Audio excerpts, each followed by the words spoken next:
305-3390.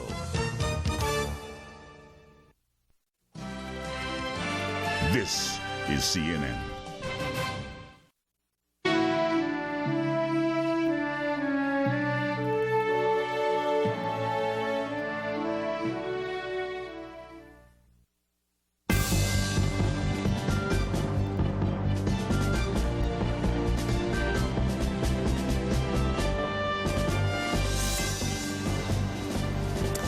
A new week and a new beginning for Wall Street. New York and the nation awake this morning to a changed economy. You're looking at a live picture of the New York Stock Exchange.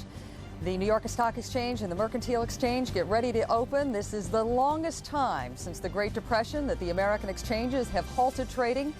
The opening bell will ring, followed by 2 minutes of silence at 9:30 Eastern Time. The New York Board of Trade at 4 World Trade Center was destroyed, but trading resumes today at a backup facility on Long Island. You're looking at ground zero now this morning, where the rescue operations continue.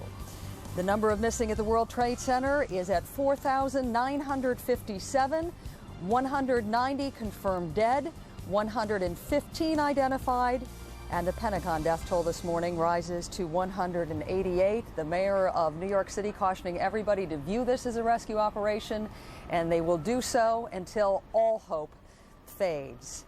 Right now, you're going to look at some aerial views of the devastation surrounding what used to be the Twin Towers at the World Trade Center. I think this is the first time you can really get a perspective on how much damage has been done to the surrounding buildings. City officials tell us at least 100 buildings in that World Trade Center are either damaged or in some way structurally weakened.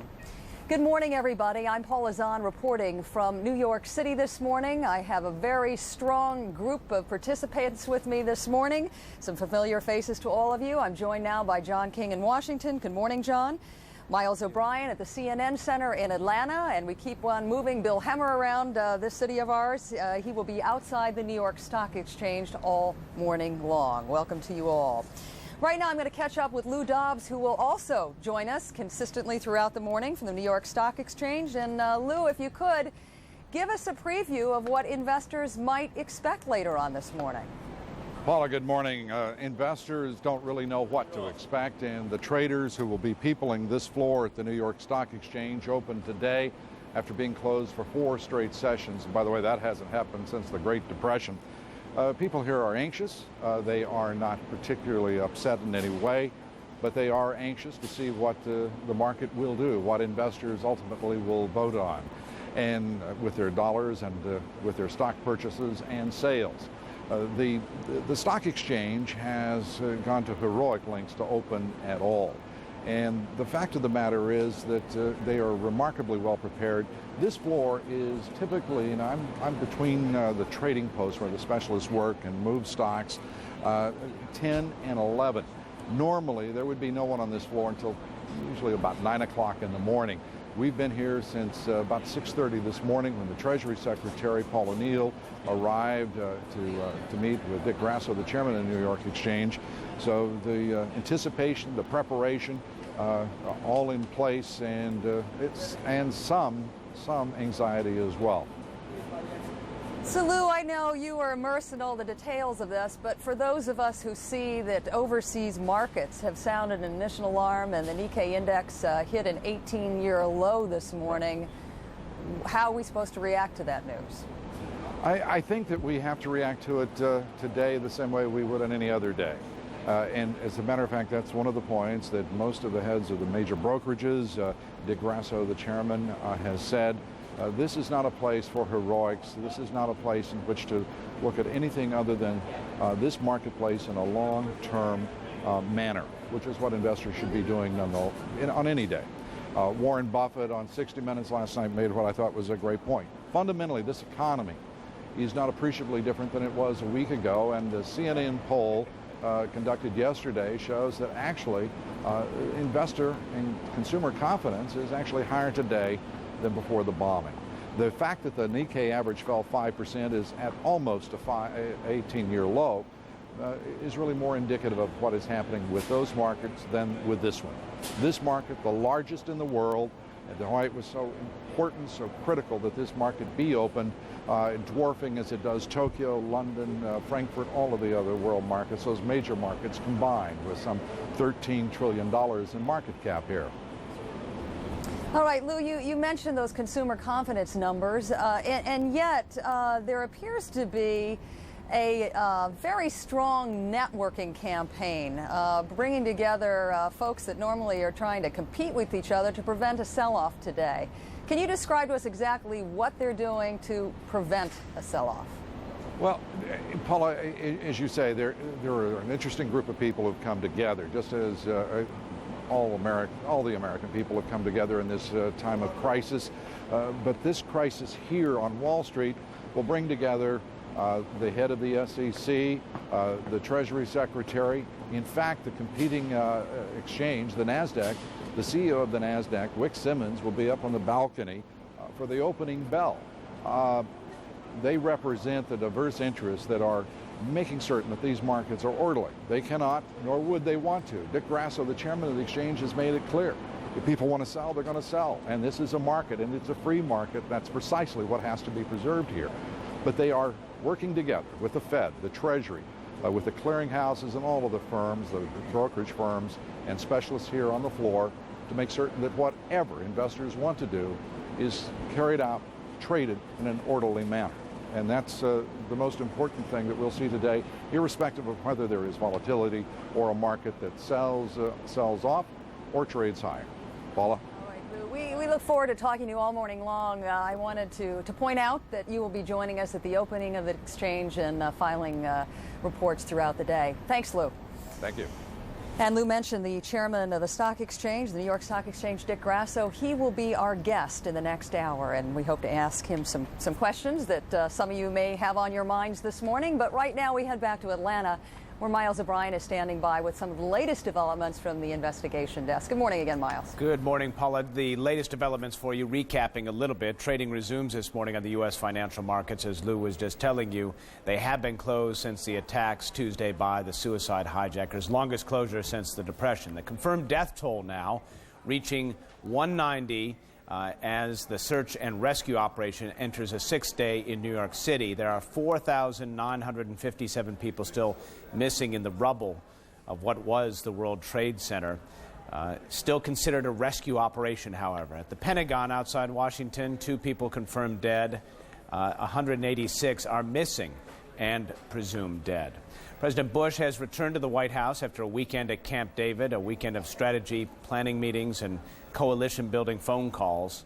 On the eve of the stock market reopening, the president expressed full confidence in the U.S. economy, said it's time for Americans to go back to work.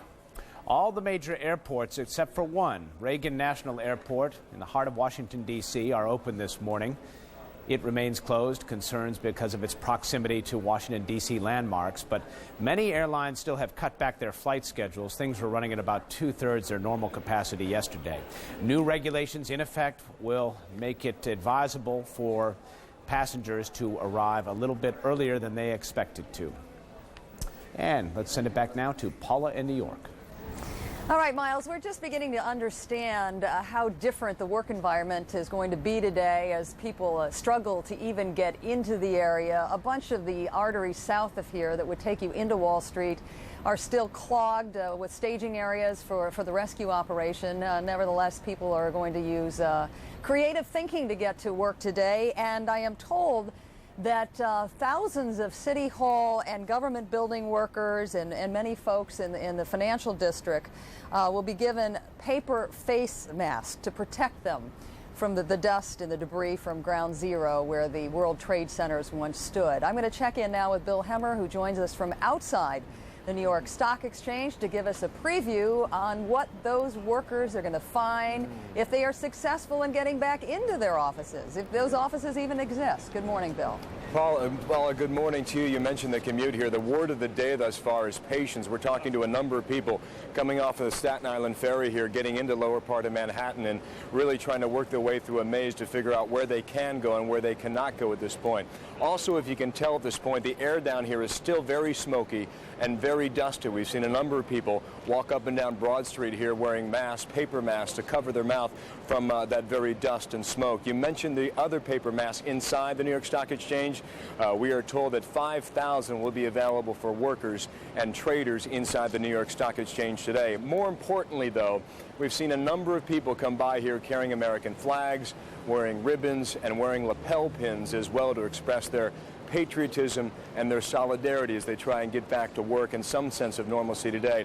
It will be extremely difficult. The workers and traders here indeed had family and friends inside the World Trade Center, and for a number of them, it's the first time they have been back to this part of New York City. Let's talk more about it now with Bob McCooey. He's the CEO of Griswold Company, a trader here in New York. Good morning to you, Bob. Good morning, Israel. First, on the emotional side, how does it feel for you coming back here? I know you were here this weekend, but also seeing the others stream in as well. Well, it was a very somber commute this morning. There were a lot more people who were coming in this early and following the chairman's advice and others' advice to come in early and get down here just so they can get through the checkpoints. And I never realized that my New York Stock Exchange ID would become the dog tags of war, but suddenly we're going through a very tough time down here, and it's going to be emotional on a lot of people. And I think the opening this morning is going to be truly emotional for everyone. Before we talk about trading today and which direction the market may or may not go, have you talked to many others?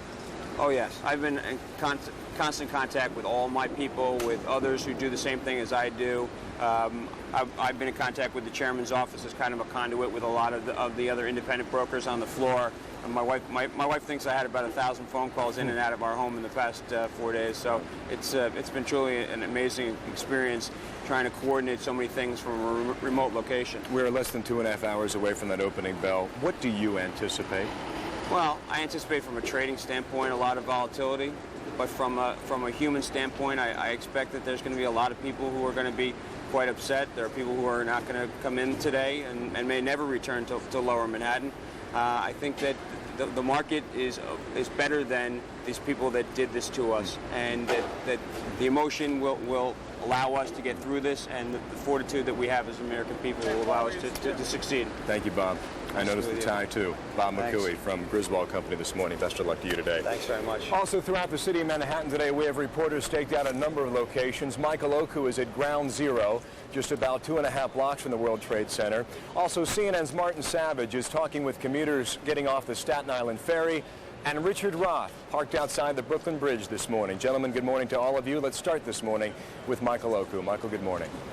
Bill, good morning. You know, as we enter the second week, the catchphrase is a return to normalcy. And in fact, that's exactly what New Yorkers and Americans are trying to do this Monday with the opening of the various financial exchanges. But as New Yorkers awake this Monday morning, they will no doubt return to the nightmare of last Tuesday, made all the more palpable by this plume of rising smoke, which continues to billow out above the ashen, twisted steel and metal of what was once the World Trade Center. 4 million square feet of real estate has been leased by businesses since the attack, but there's no escaping the fact that 4,957 people are still missing, 190 of whom have been confirmed dead, 115 of whom have been identified. Rescue workers say they continue to find more body parts than bodies, and that in fact the rate at which they are finding parts is increasing. They say they stop occasionally during their sometimes 20-hour work shifts listening for sounds, but for days now they say they have only heard the sounds of their own breathing and their excavation. They've removed at this point 22 million tons of debris. The police commissioner says that fires still rage within. Back to you.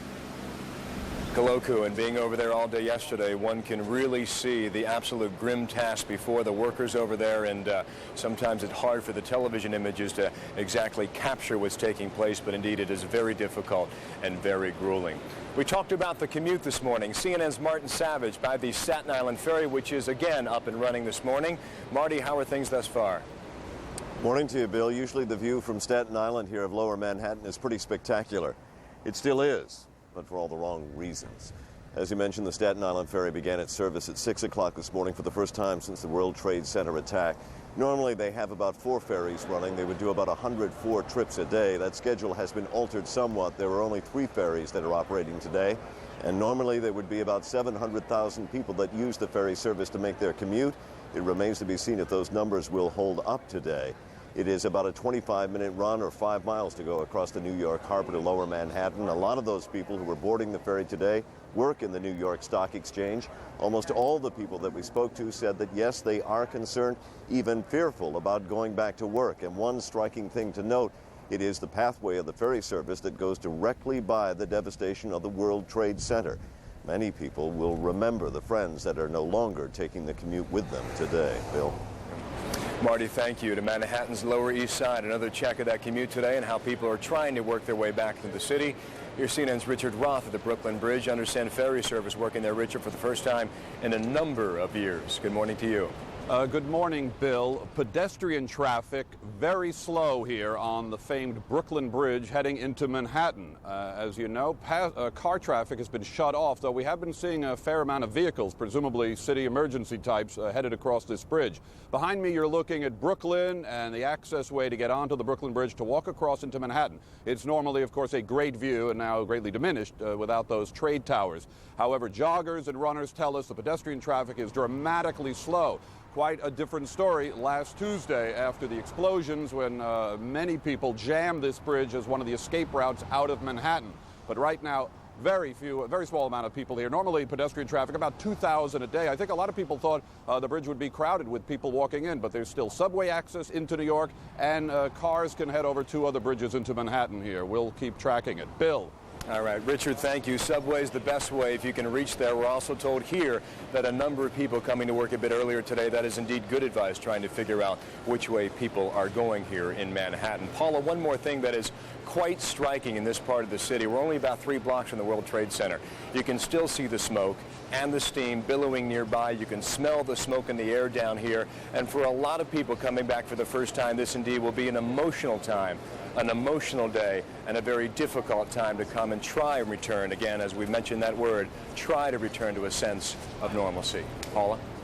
And I know from a first-hand experience that I had yesterday, Bill Hammer, actually getting into Ground Zero, what a challenge that will be. And I wanted to let you know and our audience know that a little bit later on this morning, I'm going to share with you some pictures I was able to take in areas that no journalists have been allowed into.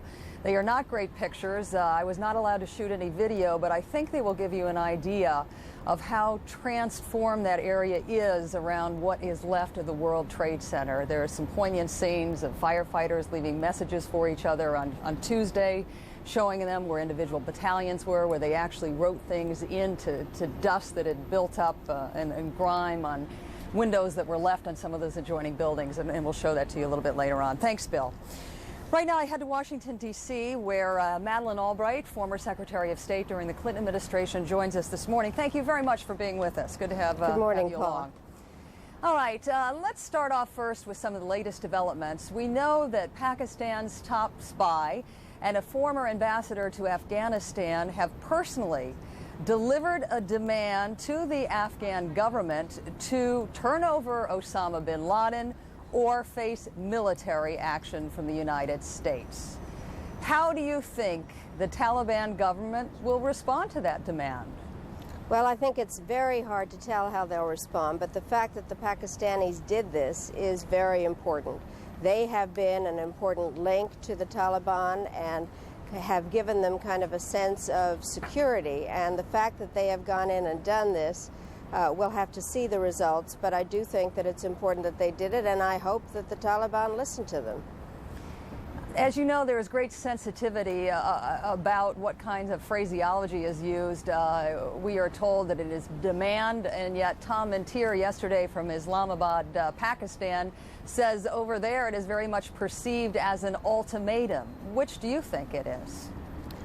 Well, I think to the Afghans, to the Taliban, I think it should be something that is made very clear to them that they face a serious threat in terms of military action. I think that I don't think the words are that important. I think the point here is that action is demanded and everybody is watching, and it gives the Taliban one last chance here to join the rest of us in fighting terrorism.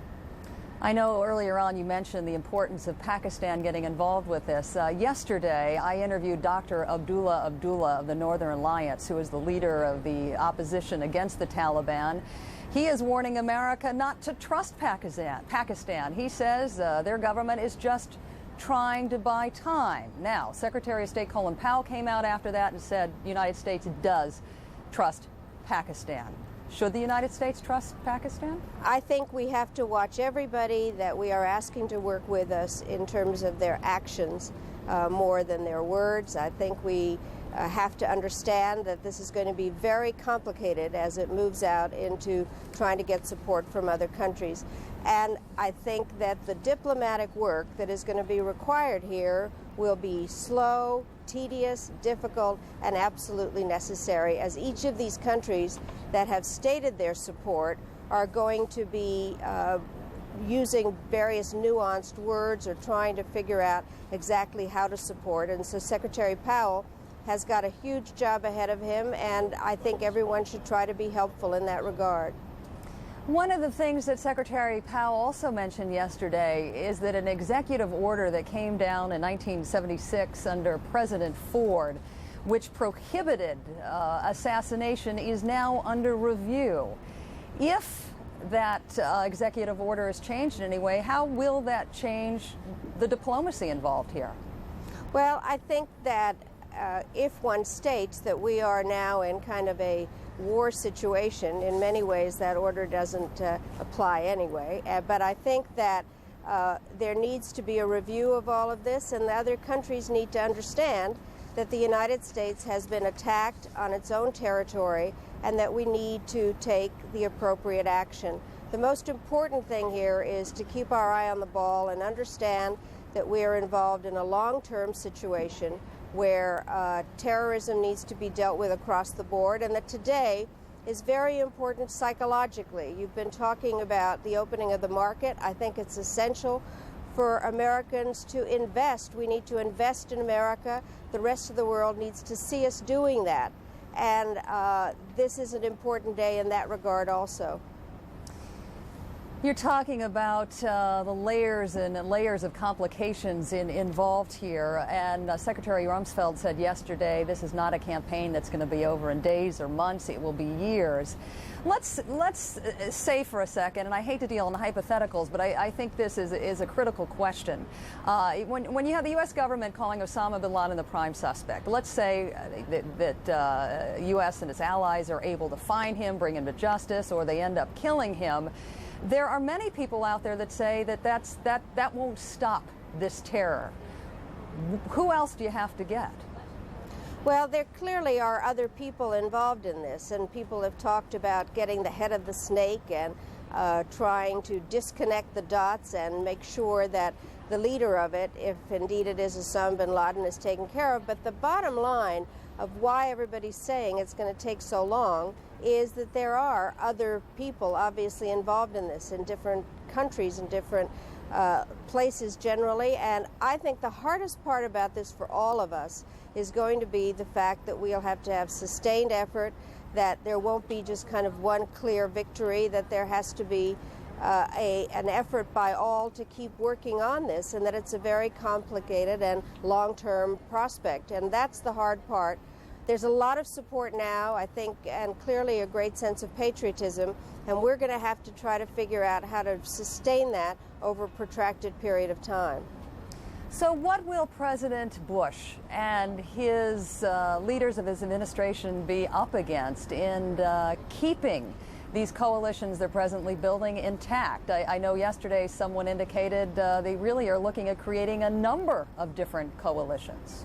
Well, I think that we're going to base a great deal on existing alliances. I think the fact that NATO came through so strongly in invoking Article 5, which basically says a hit against one is a hit against all. We will go back to traditional friends and allies, and then there will have to be kind of retail diplomacy where Secretary Powell and those who work with him will have to make sure that each of the countries fulfills what they have said privately or publicly to him, and it will have to be sustained day after day. I know that, for instance, during the Kosovo War, I had to talk to my fellow foreign ministers every single day to make sure that the alliances and agreements stayed in place. And so it's very heavy-duty retail work. One final question for you. I was speaking with someone who was with former President Clinton over the weekend, and he expressed to her his frustration and expressed to her how perhaps you had gotten within 5 minutes of actually getting Osama bin Laden. Did you actually get that close? Well, we worked very to getting hard on him this. Delivered? Well, Paula, you know, after the embassy bombings, which was my worst day as Secretary of State, we worked very hard to try to get him and came close. And I think that it is unbelievably difficult and frustrating. And I think people need to understand that it's not the lack of will that the U.S. has exhibited over time on this, but the difficulty of trying to do this. And so obviously it's very frustrating, and we need to support President Bush and this administration in trying to continue what we started, was the fight against terrorism. Madeleine Albright, always good to see you. Thank you very much for your perspective this morning. We appreciate it. Thank you, Paula. And right now I wanted to give you an idea of what downtown Manhattan looks like this morning. For the first time, you're looking outside of at the outside facade of the New York Stock Exchange, where the opening bell will ring in just about 2 hours from now, and we will be covering that live. You see workers coming to work with American flags. You see this throughout the city. You can't drive down any street in Manhattan without seeing storefronts covered basically window to window with American flags. I noticed yesterday when I was in this area that even the large vehicles involved in the cleanup and rescue efforts had either American flags attached to antennas or taped onto the windows. There is great concern about the level of fear U.S. investors might have today, but there are a number of regulations that are going to be eased that will allow American companies to buy back their stock and show faith in the value of their companies. And Lou Dobbs will be with us throughout the morning to help us all better understand what impact this is going to have on stocks that are being traded today. Let's go back to Washington, D.C., where John King rejoins us with some more information. Hi again, John. Hello to you, Paul. As you discuss the opening of the markets up on Wall Street, a great sense of anticipation and, yes, anxiety here in the nation's capital. President Bush and his senior economic team working closely with the major banks and major brokerage firms on Wall Street, trying to make sure there is not bad news, terribly bad news in the markets today. The administration also reaching out to other governments around the world, asking them to keep an eye and cooperate with the United States on the strength of the dollar. And in the Congress, bipartisan discussions about some sort of an emergency package to get the economy going again. Key members of Congress talking about additional government spending, also possibly another round of tax cuts. But I want to bring Major Garrett into our conversation now over at the White House, because, Major, as all these discussions go on and as the president prepares to meet with his economic team today to look at the numbers and the early word from Wall Street, a great deal of this is also psychology as well, is it not? A tremendous amount of it is psychology, John, and the president has tried, and some of his advisors who fanned out on the Sunday talk shows on Sunday tried to create a very strong sense of underlying confidence, not only in the country itself, but its short-term and long-term economic prospects. Let me give you, before we get more deeply into that subject, a little bit of information about the president's schedule today. Not only will he have that economic briefing, of course, another national security briefing and more updates on the diplomatic front. We're also told he's expected to get a rather full briefing today on the reservist call-up. Some 35,000 reservists called up. President due at some point today to receive a full briefing on exactly what that will entail.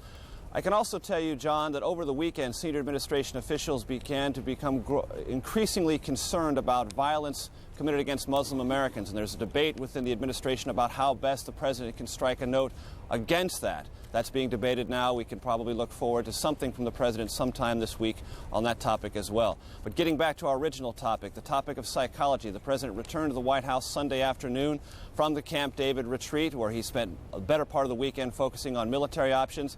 White House advisors thought it was very important for the president to also strike an optimistic note on the eve of the reopening of the stock market and a return to some degree of routine in the United States. The president said very clearly the long-term future of the country, economically at least, is very, very bright.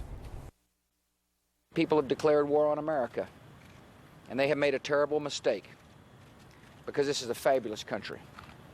Our economy will come back. We'll still be the best farmers and ranchers in the world. We're still the most innovative entrepreneurs in the world. A very close eye on Wall Street, and as you said, John, in continuing negotiations with Congress, not only about tax cuts, not only about stimulus spending, but also there's a very strong push in Congress to protect the airline industry, which does appear to be in a certain degree of distress. Administration working on all those fronts. John. All right, Major Garrett at the White House, thank you very much. Now back to Paula Zahn in New York. Thanks so much, John. Once again, we are almost to the minute, 2 hours away from the opening of the New York Stock Exchange. This is what that area looks like. Folks dressed up, holding their American flags, coming into work for the first time. A lot of folks tried to get in their offices yesterday and couldn't, but the cleanup effort has been so strong and inefficient. That's why you're seeing the scene here today. We will bring the opening of the New York Stock Exchange to you live, followed by some of the silence that will come thereafter to honor those who lost their lives not far from here. We're going to take a short break now. Please stay with us.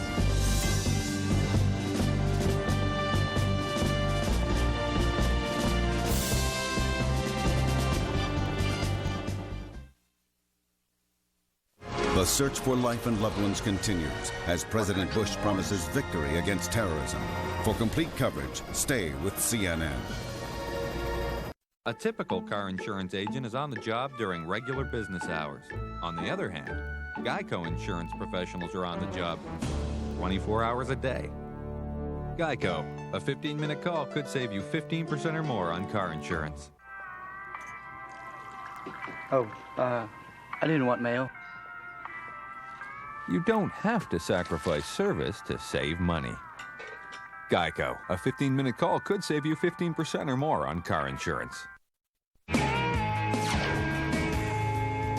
Hi, I'm Lori Farkas for Dish Network FYI. Did you know that one of the neatest parts of your Dish Network system is right in your hand? It's your remote.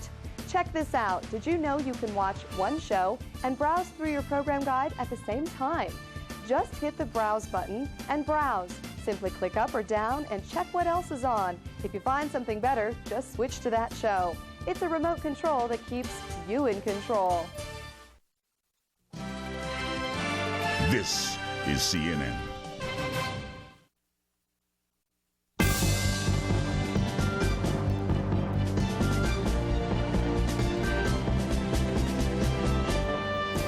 Good morning. It's 7:30 on the East Coast. We are only 2 hours away from the opening bell on Wall Street, an opening bell that will be watched with much anticipation. I'm Miles O'Brien at the CNN Center in Atlanta, now checking the latest developments in America's new war.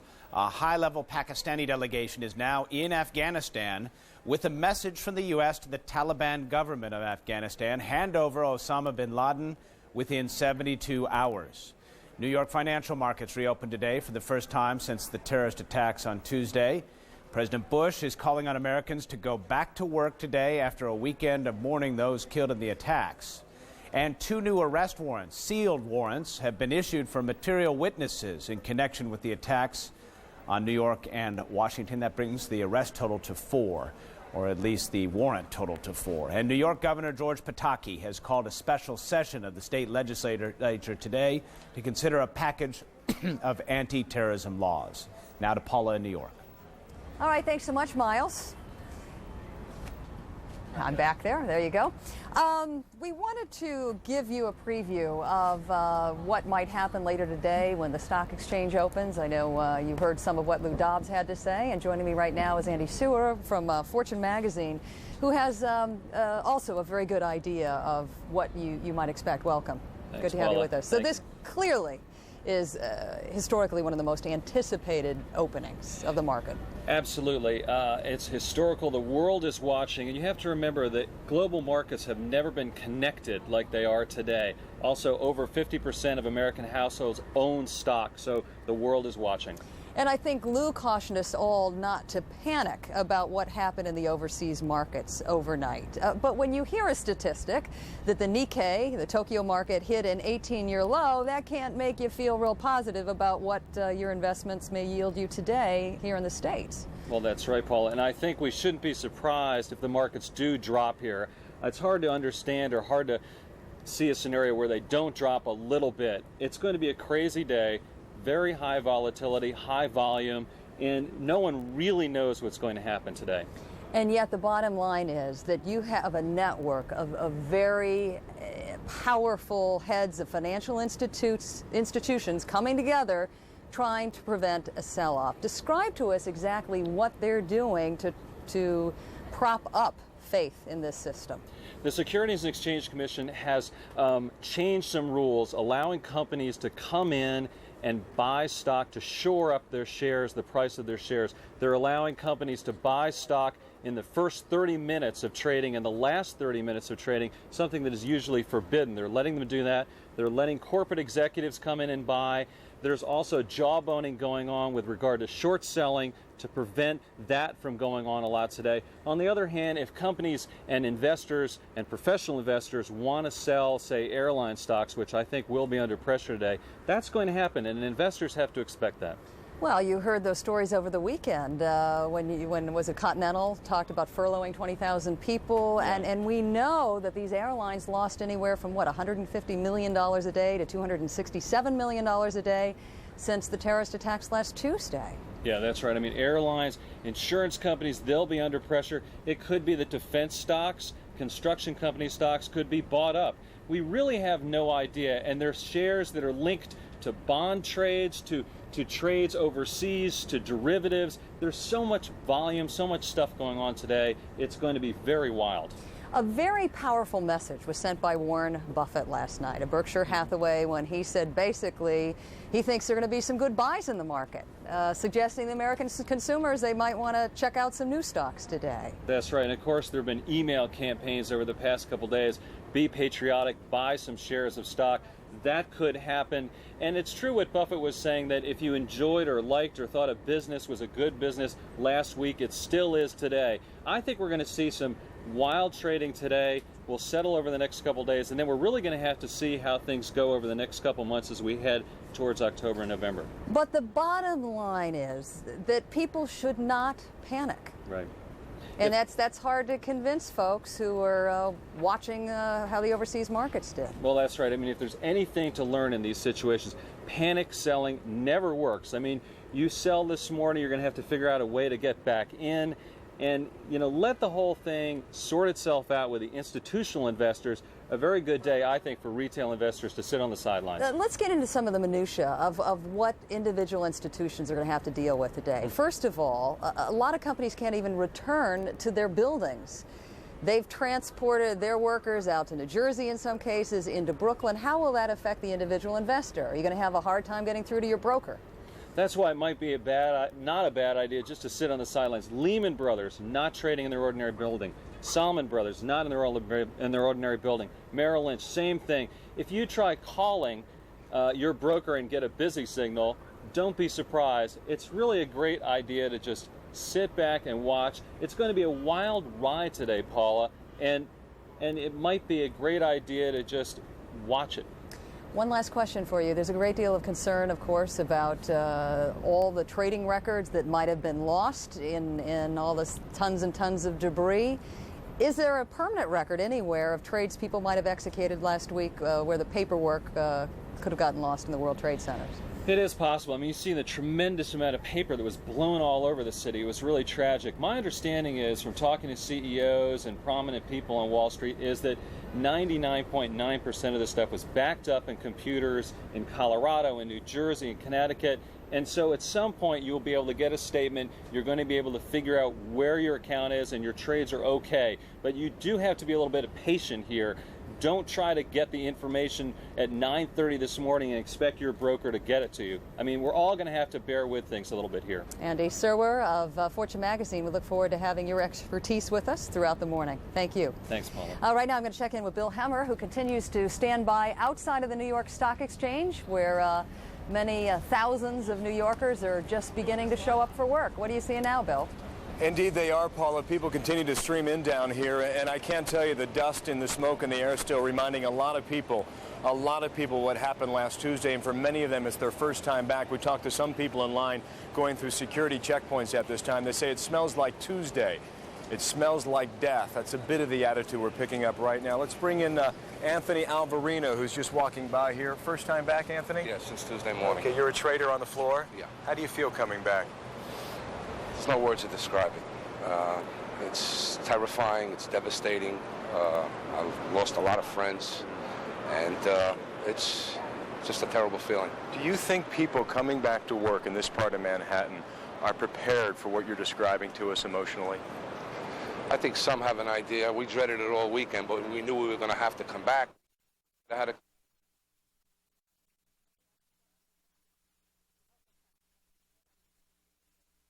think it can be said enough is the friends that you lost and the family members who are lost as well. There's an incredible amount of intellectual capital that went down in those buildings as well. How does this market respond when you know that fact? I think initially it's going to be very volatile, like everybody has said all weekend, and we're going to have some tough couple of days ahead of us probably, but all in all, I think when we get opened and do what we have to do, we're going to be all right. All right. Have you talked to friends, and if so, what are they saying? Basically the same thing. They just, nobody can believe that the World Trade Center is not there anymore. That's the biggest thing. You just can't believe. Those towers are not there, that they came down, and we were here when they came down. It was unbelievable. I talked with one guy going through security at this point. He says it smells like Tuesday. It smells like death. With the smoke in the air and the dust still around here, the reminder is still obvious and clear. And the other thing, Anthony, that I think really strikes people, we're only 3 blocks from the World Trade Center, and everybody can see that site when they come down here. That's true. That's one site you're always going to see, and it's always going to bring back that feeling of Tuesday morning, especially when the second plane hit. That was probably the most scariest part. Well, listen, I'm going to let you go. The security is extremely tight today. You're going to have a long wait to get inside. Best of luck, okay? Thank you. Much appreciated. Paula, I can tell you after walking up the street, for our viewers, the New York Stock Exchange up the street about a block on the left-hand side with an enormous American flag draped across the front facade that was put up over the past few days, again, as a symbol to remind people of the strength of the financial markets that will be kicking off again in less than 2 hours' time. Also want to pass along to you some of the other reaction just picking up from people coming back to work today. Some are saying, hey, listen, it's time to get back to work, and some are suggesting it is happy to see familiar faces. You know, a number of people who, when those towers went down, they described the situation as chaos. And in addition to that, people just scattered and went in numerous different locations and directions. And to see people once again back here, for many folks, that was indeed a happy sight. We have some videotape, obviously, of people coming back. American flags are being carried by many folks. Hugs are being exchanged, again, as a symbol of warmth and emotion that continues to be expressed down here. The other thing that I think is quite obvious is the security detail. We're seeing dogs go through bags laid out on the sidewalk here. Dog sniffing is indeed being a top priority at this point. And the other thing, security detail, just trying to get into the exchange. Normally they say to take about 10, 15 seconds to clear security. But what we're seeing from our perspective, I don't know if we can take our cameras up here again, it might be a bit difficult past those Con Ed trucks there, the electricity trucks here. But there are hundreds of people who work inside, traders and employees, waiting in line, several hundred people deep. It's going to be a long, difficult task, not only trying to get inside, but also trying to figure things out. Some people told us that they wanted to get here early to make sure their workstations were still okay and that the computers were up and running. But Dick Grasso, the chairman, says, don't worry, things are working and things will work fine when we get underway again about an hour and 45 minutes from now. Paula? I'll tell you, Bill, one of the things our producer, Kathy O'Hearn, and I witnessed yesterday and going into some of these buildings that are right at ground zero was that many of the lobbies have been turned or transformed into supply areas. And in many cases, there are still cots basically lining, you know, the major first floors of the buildings. So a very changed landscape that New York workers have to get used to and adjust to this morning. Thanks, Bill. See you a little bit later on this morning. Back here in New York City, I am joined by Victor Lauger. He was one of the very first uniformed personnel on the scene last Tuesday. He joins us from our building today. Sir, I very much appreciate your coming in. I know you didn't want to be up here on the roof with me because of the very painful reminder of what you've been through. Tell us where you were when you got the call on Tuesday morning. Victor, can you hear me? Apparently, Mr. Lauger can't hear me. Victor, can you hear me? All right, we're going to try to come back to that because Victor, I think, probably has one of the most complete accounts you will hear of what it was like when people were being evacuated. I know you have heard some accounts where people describe an orderly evacuation from the Twin Towers. That is not what Mr. Lauger experienced, and what he has to say is well worth listening to. We're having a little problem with that audio. Meanwhile, let me go back to the picture of the New York Stock Exchange. I wanted to alert you to the fact that at 9:30, of course, the markets will get underway as usual in one of the most anticipated opens in U.S. history. All the financial gurus taking every step they can take to make sure there isn't panic in the markets today. A bunch of regulations will be eased today, allowing companies to buy back more of their stock than they usually can to show faith in their institutions. And Lou Dobbs, our own Lou Dobbs, and Fortune's Andrew Sewer will be with us with their insights all morning long. One man that many of you across the country have become quite familiar with is the mayor of New York City, Rudy Giuliani. The man never goes to sleep. He holds constant news conferences to bring people up to date on what we are looking at here in terms of the rescue operation. And Candy Crowley now files a report on what he has accomplished so far.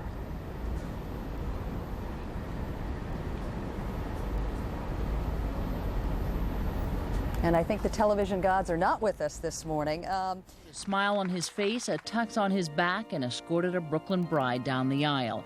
He was making good on a promise he made several weeks ago to the mother of the bride, who told him she had lost a son, a husband, and a father within the last year. I asked her how she can bear it, and she said because she feels the pain of it, she allows the pain to happen, but then she focuses on the good things that are left in life, like her daughter's wedding. And that's what you have to do, she said. You have to focus on the good things in life. For a city that's endured 5 days of bottomless grief and endless agony, focus on a good thing seemed like the right thing. But then Rudy Giuliani's been doing a lot of things right. He's such a strong man. I think he carries everybody with his strength. There are rays for his honor in nearly every corner of this vast, aching city. They applaud as he walks by now, a salute for a guy who seems never to sleep and nearly always to know the answer. Basically, what the medical examiner needs are toothbrush, hairbrush, items, personal items that would contain cells, hairs that you can use to do DNA analysis. He's giving the public information as he gets it. He seems to be very thorough and on top of things. Within hours of the Twin Tower attacks, Giuliani had twice addressed his city, shaken but steady, with a gut instinct for what needed saying. He asked the people of New York City to do everything that they can to cooperate, not to be frightened, to go about their lives as normal. Everything is safe right now in the city. He has really just been an inspiration of leadership and of stability and made us all remain calm and comfortable here. Term limited, the mayor is in his final months. After 7.5 years, his exit has been, to now, singularly ungraceful. Captured fairly efficiently in a short exchange with the press last June over questions about a messy private life. Don't be a jerk. Thank you. I said don't be a jerk. Tenderness, caring, and empathy have not been hallmarks of his tenure until September 11th. And people should know that they're not alone, that there are a lot of people suffering with them, there to help them and support them. He's comes across very, very caring and very sympathetic, and he's very sincere. And very sincere, and he's very certain. He has been known as a mayor who made the city work with a tough, no-nonsense approach. Criticized as combative and uncompromising, this week he was praised for it. One of the best things they can do to show how strong we are and how terrorists can't cower us is not to be coward. For a city like New York, we need a tough mayor like him, no matter how you look at it. Politically, Governor George Pataki and Mayor Giuliani have never cared much for each other, but they have bonded over their care for this city. For our governor and our mayor for being with us at every step along the way. You would not be surprised to know that on the street they're saying they wish Giuliani could run for mayor again now. And perhaps he will run for something again soon. But whatever happens, this much remains. In New York's worst hour, Rudy Giuliani gave his best. When his city was in danger of crumbling, Rudy was a rock. Candy Crowley, CNN, New York.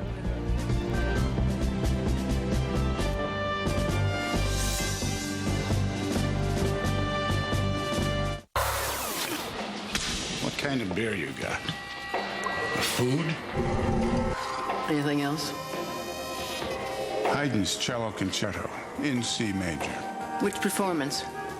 Gorski, Yachting, or Chin? How's that possible? Our jukebox is every performance by every artist of every piece of music ever recorded. This is the technology that makes it happen. This is Riding the Light. Quest. Refinancing your mortgage may be easier than you think. Just log on to Ditech.com or call 1-800-71-FIX. Today's low fixed rate with 0 points is only 6.750%. With interest rates lower, now may be a great time to get cash or use the equity in your home to consolidate bills. It's smart money from Ditech.com. Apply online or call us at 1-800-71-FIX.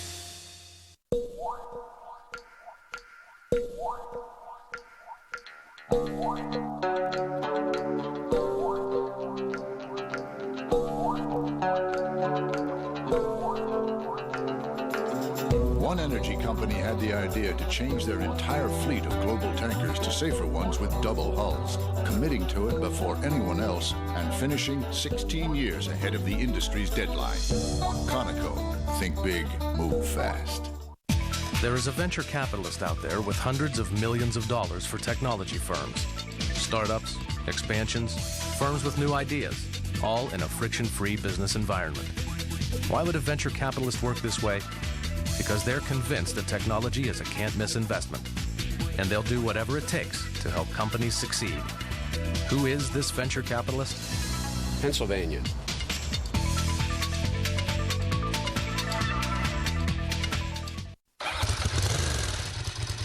AT&T's broadband technology can carry your company's voice, video, and data around the world at speeds over 2 billion bits per second.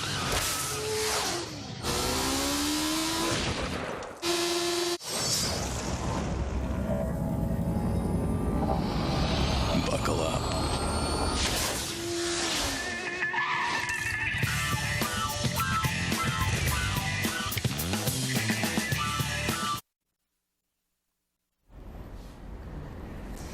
You're looking at a picture of the new skyline of Manhattan from New Jersey. By all standards, a glorious morning here in New York City at a time when people are just getting used to the new reality of living here.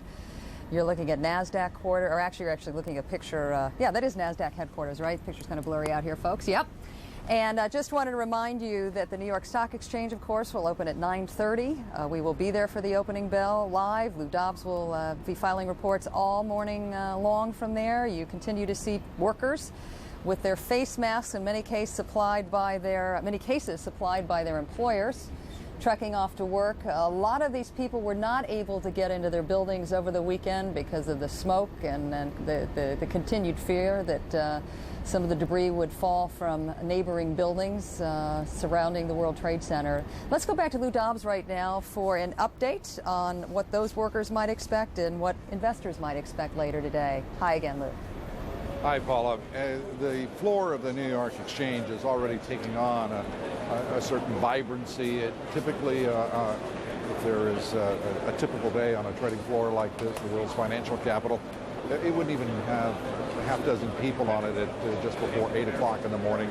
The posts here, the trading posts, are surrounded by many employees already. What is being set up, I think, as a very special day. These are a very tight-knit group of people who work here in this building, these traders and these specialists. They're wearing on their arms American flags, some on their backs American flags, red, white, and blue ribbons. These people, as I say, are friends. It's part of a club and a very tight network of professionals. they feel deeply the sense of loss with thousands of people who have perished in the attack on the World Trade Center. You see these people who some days would be shaking hands with one another. This morning, they're giving each other hugs. And they are expressing their hope for an orderly market, and they're going to do their part.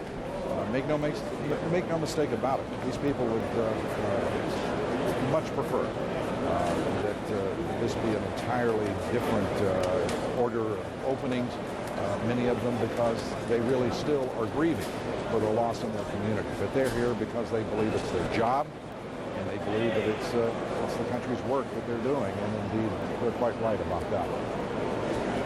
Lou, what is the concern about any technical problems that might arise today in what is expected to be a crush of business? I've talked with Dick Grasso, the chairman of the exchange, Bob Zito, the executive vice president, a number of other officials here. They are absolutely confident that Verizon and Con Ed have moved in to reestablish connectivity, telephone lines, power lines, to restore water in this area. And as you point out, this is still an appropriate question because here we are just about an hour and a half, a little better than that when we open, and 2 blocks away, National Guardsmen are moving into position, providing security. The New York City Police Department, ambulances and fire trucks are racing down these streets a block from here. We're 3 blocks from the epicenter of last Tuesday's terrible disaster.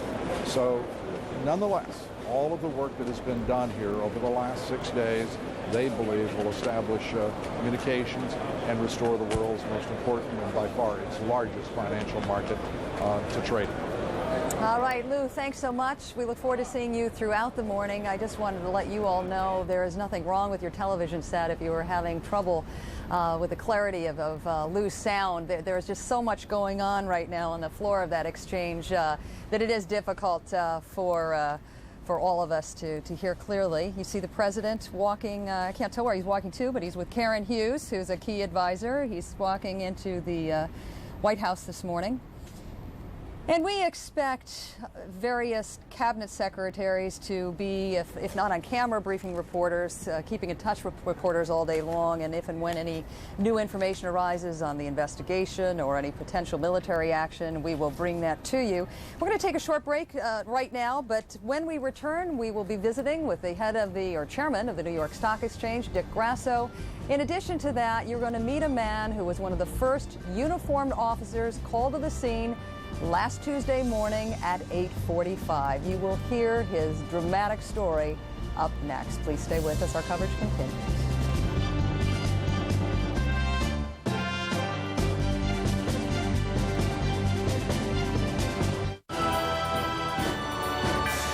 For the latest developments as events unfold in America's new war, stay with CNN. Are you one of the millions of American males who would like increased sexual energy? If you've been considering Viagra as a solution, consider something different. All-natural Enerx. Clinical studies show various ingredients of Enerx enhance sexual energy, increasing desire, performance, and satisfaction. Enerx is all natural with no side effects. With Enerx, you'll feel the increased energy within minutes and with no chemicals. We're so sure you and your mate will be completely satisfied. We'll offer you a 30-day, no questions asked, full refund. Enerx stimulates sexual energy by expanding the blood vessels, causing increased blood flow to specific areas of the body. Unleash the power of Enerx now. Call 1-800-367-3614 toll-free, and it will be delivered discreetly to your home. Get results using the safe, all-natural alternative, Enerx.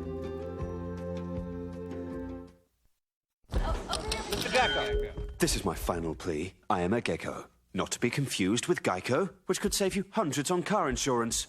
So stop calling me. Geico. A 15-minute call could save you 15% or more on car insurance. So you want to change your name? People confusing you with Geico, calling you at all hours? What name would you like? Komodo Dragon, please. Geico. A 15-minute call could save you 15% or more on car insurance. When you have money problems, just going to the mailbox can be frightening. It's the same when the phone rings. You know it's another creditor. I thought bankruptcy was the only way out. And then I called AmeriDebt. Every day, AmeriDebt helps more people with money problems. We're a nonprofit organization offering free consultations to consumers seeking to eliminate their debt. Now my balances are dropping, and I only have one small monthly payment. Call this number regardless of your situation. AmeriDebt, helping America get out of debt.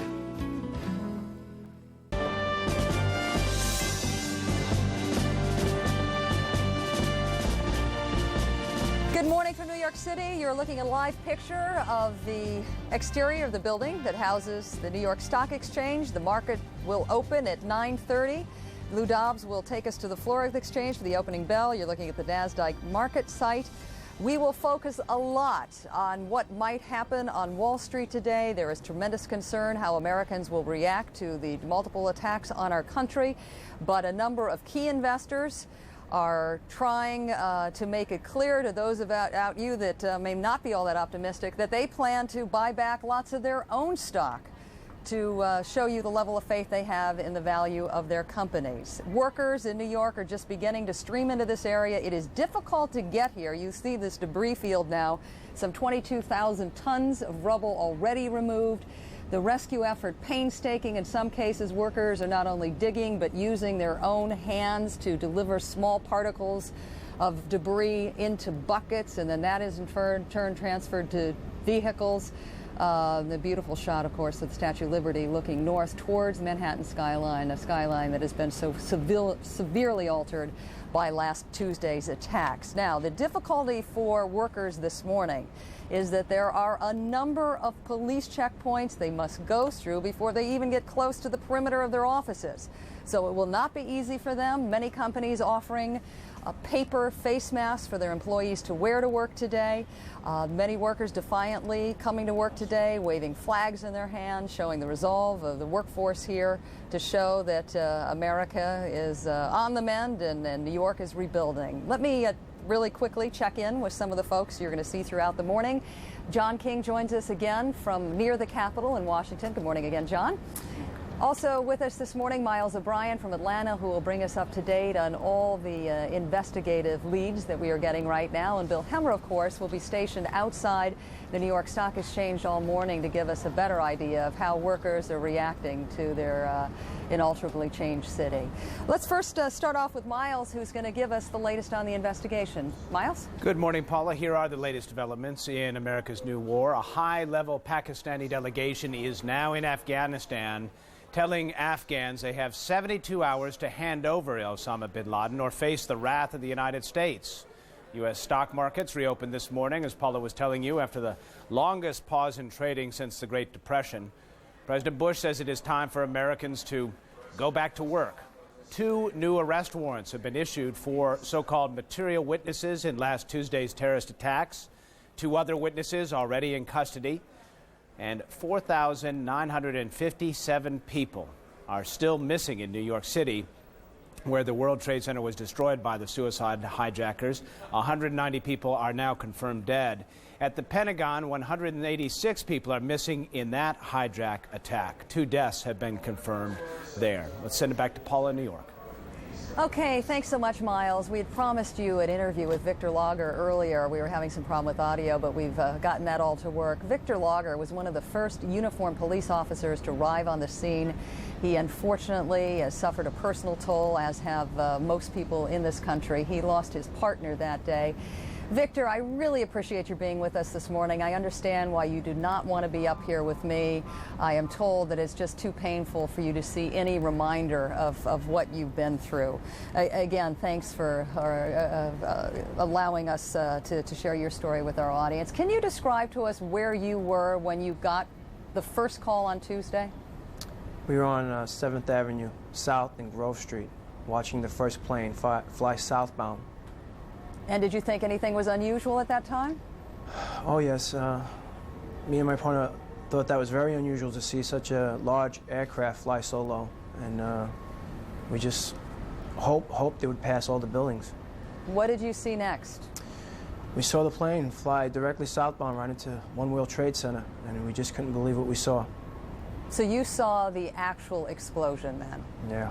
And at that point, did your instincts guide you straight downtown? Straight down there. I was driving, my partner was revving me on, and we got there within a minute or so. Pulled up right in front of VC Street, in front of 7 World Trade Center. And describe to us what you saw when you got there. There was debris flying all over the place from the initial impact. There was people already fleeing the building. We went in through 7 World Trade Center. There was some glass doors. I remember going downstairs into a sub-basement mall, and there were people already fleeing from 1 World Trade Center through the lobby into the mall, and as well as people coming up from the PAD train. We're hearing the screams and the smoke starting to fill up the mall, and we're also beginning to panic. We're looking at some pictures now of the evacuation after the first tower collapsed. Even before that, there was a state of panic. Describe to us how people treated each other as they were trying to flee the building before it collapsed. Everybody was in fear of their life. It was just complete chaos. We tried to keep some order. We tried to keep people calm. It didn't seem to help. The more the smoke filled into the mall, the more the smoke filled into 2 World Trade Center, the more panicky people got, and it was even harder to control them. People were getting trampled. People were getting severely hurt. People were having heart attacks and complaining of chest pains. People just didn't even move out of fear. Is it true that people actually, in this state of panic, knocked over folks in wheelchairs? Yes. I don't think anybody at this stage was truly in control of their emotional state. I think at that point they triggered a survival instinct, and their only main concern was to get out. You and your partner had worked together for about 10 years. At what point in this process did you become separated? Immediately when we went into the mall, in the sub-basement that connects the 2 towers, there were people injured already. And I was in there with 2 Port Authority police and a transit cop, and we were picking people up. Immediately, I would say a minute after that, 2 minutes after that, 4 firefighters ran in.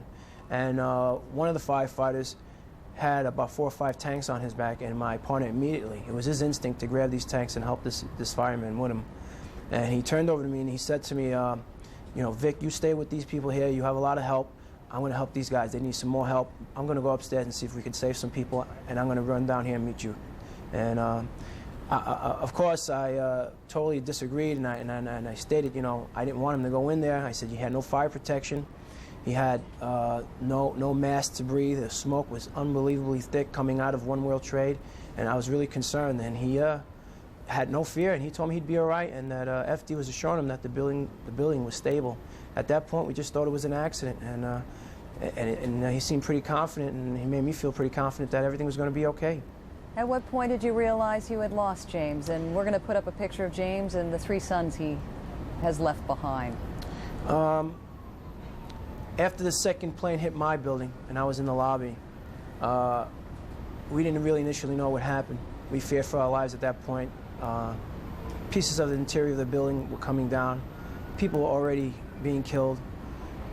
Within minutes, we realized the building wasn't collapsing, Tower 2. We ran out, and I proceeded across the intersection, and we just couldn't believe what we were seeing.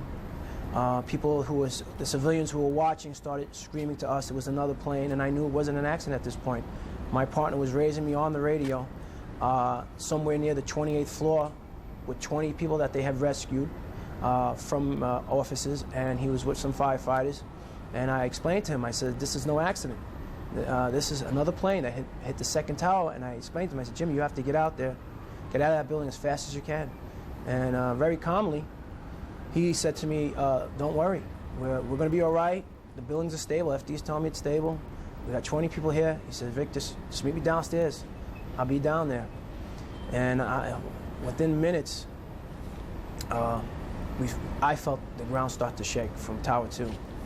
At that point, we knew this building was coming down, and you just started running for your life. You started running, basically, from West Street. You ran to the ferry because you can hear the horn of the ferry, and that was your guide, because when the debris started coming down and the smoke started filling the air, you really basically couldn't see.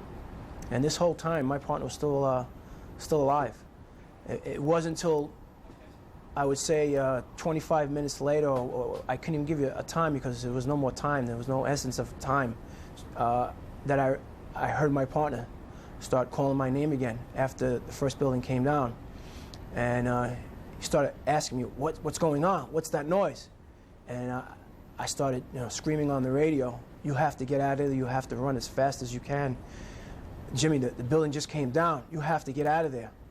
And at that point, you can hear him in his voice, a little sense of panic, but more of that he was running in the stairwell.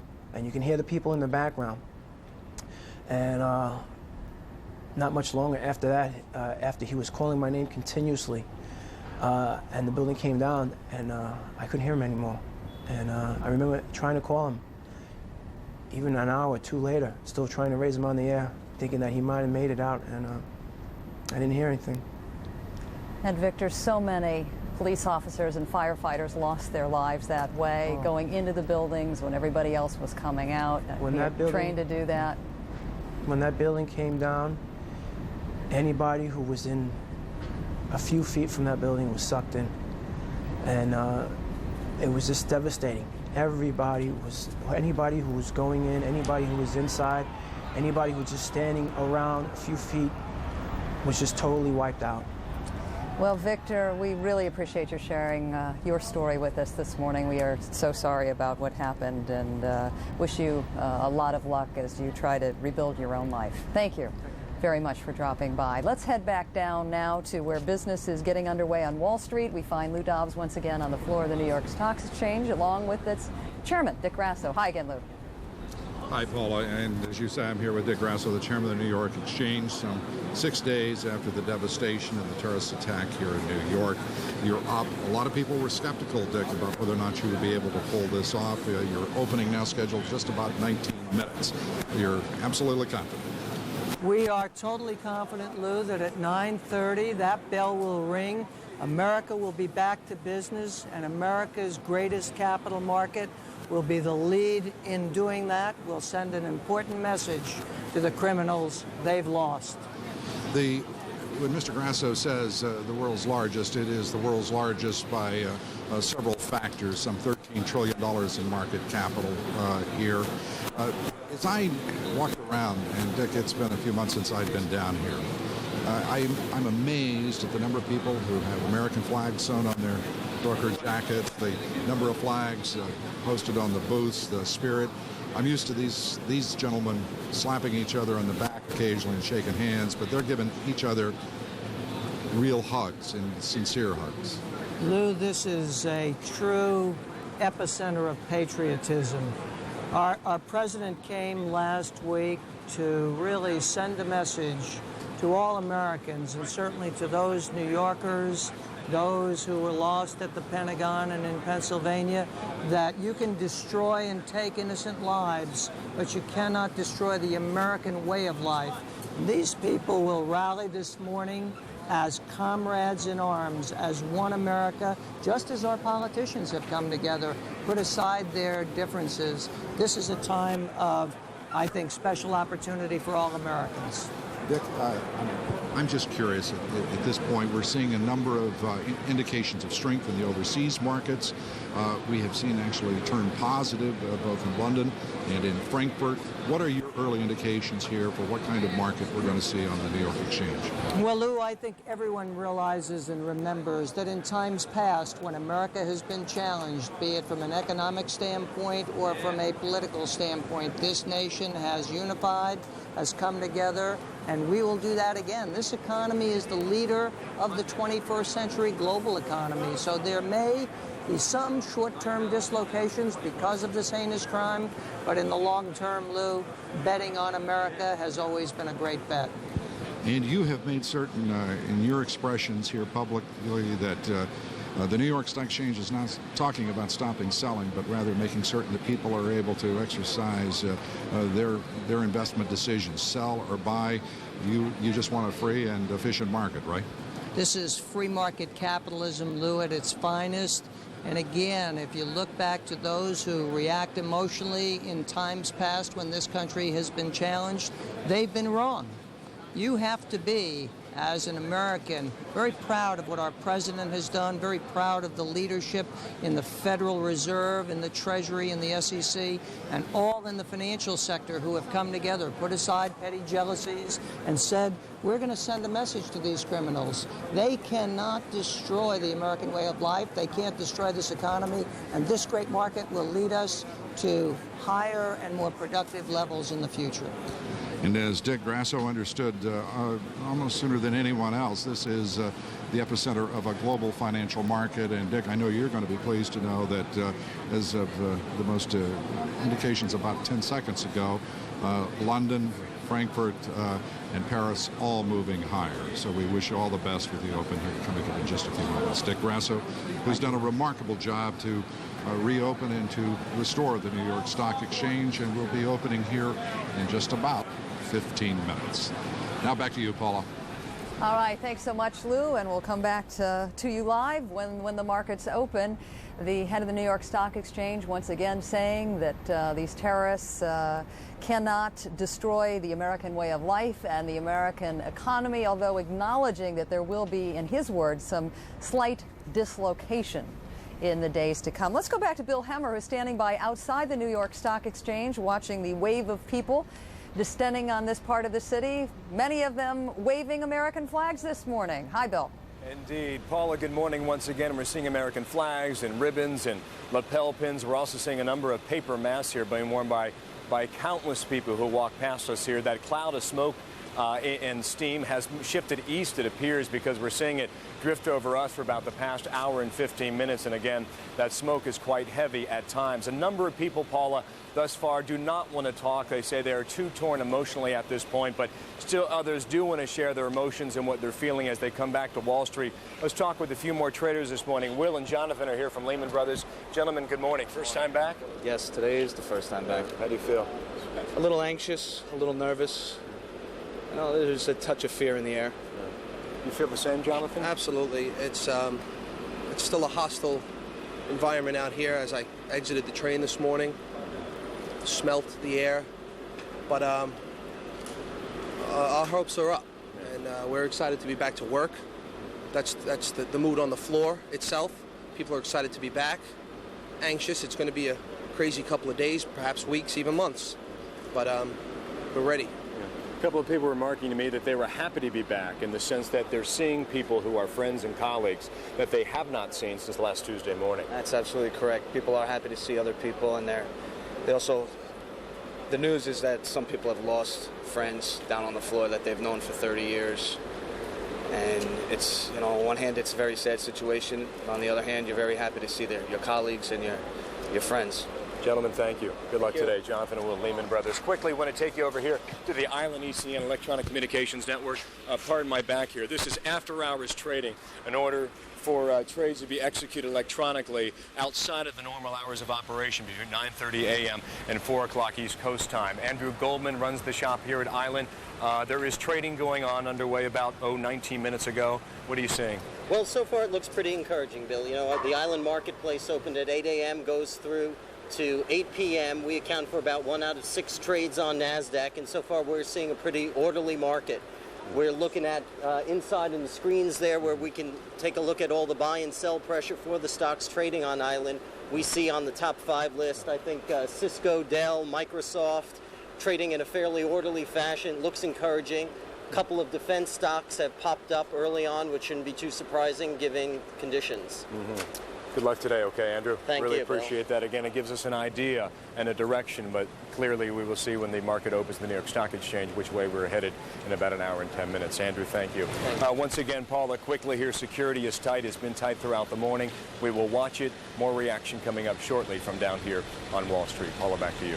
All right, Bill, thanks so much. We're going to take you to ground zero once again this morning to show you how rescue efforts are proceeding. The mayor of the city still calling this a rescue operation until all hope is extinguished. There are thousands and thousands of rescue workers either working 12 hours on, 12 hours off. I actually met a firefighter yesterday that's been working 24-hour shifts, 24 hours on, 24 hours off. The big challenge of this now is that even though 22,000 tons of debris has been removed, there is a lot more to get done. And even below this, there is reason to believe in these towers that there are 7 floors that exist underneath. And a investigator I spoke with yesterday seems hopeful that perhaps the structure underneath is not destroyed. But this is what the effort looks at this hour. The mayor of the city now saying that over 4,900 people are missing. 190 confirmed dead, 115 of those identified. The city still asking any of you who might have missing loved ones to come down to the Armory, to bring along pictures, bring along any personal items that may help them do a DNA match, whether it's a toothbrush, a hairbrush, a cigarette butt. Any of that could be very effective in helping them make a match. Let's go back to John King in Washington. John, just about, 10 minutes or so, we showed a picture of the president that appeared to be heading towards the White House with his advisor, Karen Hughes. Do you have any idea what the president will be up to today and whether we might hear from him? We do indeed, Paula. That picture of the president walking with Karen Hughes was actually coming back to the White House from the old Executive Office building as you prepare for the opening of the markets there in New York, the president here in Washington, through his actions, through his words, even through his body language, trying to convey a sense of optimism about the economy, also trying to calm the fears of those at work here in Washington who are sitting down at their desks in government buildings wondering if perhaps their office might be a potential target for a future terrorist attack. So we saw the president this morning walking from the White House first over to the old Executive Office building. Those two buildings are just across. The president flashing a thumbs up, waving there to reporters, trying to take pictures of him. You see Karen Hughes and Condoleezza Rice, the National Security Advisor, with the president, pausing here to say hello. Many of the White House workers who are deemed, quote, non-essential were told after the terrorist attacks last week not to come to work until the government had a better handle on the security environment, had a better handle on the investigation underway. All back to work here in Washington, just as they are back to work on Wall Street today. So the president walking across the street, if you will, to the office where most of the White House staff works. Some work in the White House itself, then the president inside the old Executive Office building, coming down a set of stairs. Here you'll see him taking some time. He's the commander-in-chief, but around the White House, he's also the boss. He's the CEO. The best way to fight terrorism is to not let terrorism intimidate America. A lot of people who work in this building were deeply worried about their lives last week. There are a lot of courageous people here, and they're coming back to work, and I'm going to thank them for that and remind them we've all got a job to do. People digging out the rubble in New York have got a job to do. Those of us in government have a job to do. Thank you. You see the president here just shaking the hands, and here a picture of the president walking back across the street to the White House. You see on the bottom screen there we have some breaking news. The Fed cutting interest rates 1/2 point. Now as the markets open on Wall Street, the president will be sitting down for a, quote, principals meeting. That is his senior national security advisors. No, he just told by mentioned a it. Kathy, he just senior administration official a moment ago that the president will be mulling his military and other options at that meeting. Now let's go back to Paula Zahn in New York for more of this breaking news development. The Federal Reserve deciding to cut interest rates by 1/2 point. Paula? Thanks, John. I have an expert who can help us better understand what that means. Andy Serwer from Fortune magazine. Does that just show the level of concern the Fed has right now about the state of this economy? I think you hit the nail on the head, Paula.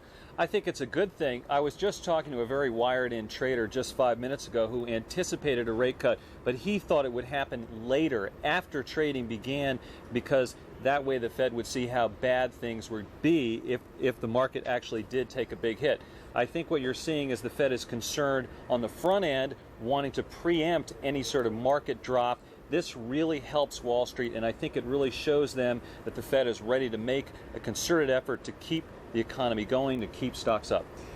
We are all getting lost in the math in this story, but is this in fact the 8th time interest rates have been dropped this year? Yes, that's right. Who will this rate drop benefit most? Well, immediately it's going to help Wall Street because it's going to give people on Wall Street confidence that the Fed is there for them to help the economy, to make money cheap for banks and for consumers, to help them go in and borrow money and to keep the economy going. But it's going to be pervasive. It's going to help everyone across the board. I don't know whether you were able to hear Chairman Grasso's interview with Lou Dobbs, but I thought he used some interesting words. He said this economy is the leader of the 21st century global economy, but then he acknowledged that there will be some, in his words, slight dislocation.